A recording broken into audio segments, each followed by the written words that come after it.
Dating Congressman Aurelio Gonzales Jr. hindi alam na iniimbestigahan siya ng ombudsman. Radyoman Grace Mariano sa balita.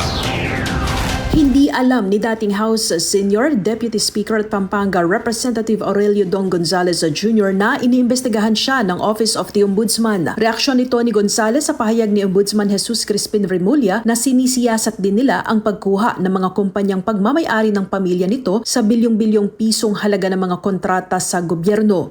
Welcome kay Gonzales ang investigasyon pero sa kanyang pagkakaalam ay inimbestigahan na ng Ombudsman ang nabanggit na mga proyekto at ibinasura ang kaso o reklamo hinggil dito noong 2023 dahil sa kawalan ng ebidensya. Malinaw ayon kay Gonzales na ito ay inulit lang o rehashed at recycled na mga issue laban sa kanya. Kasama mo sa DCXL RMN Manila, Radyoman Grace Mariano, Tatak RMN.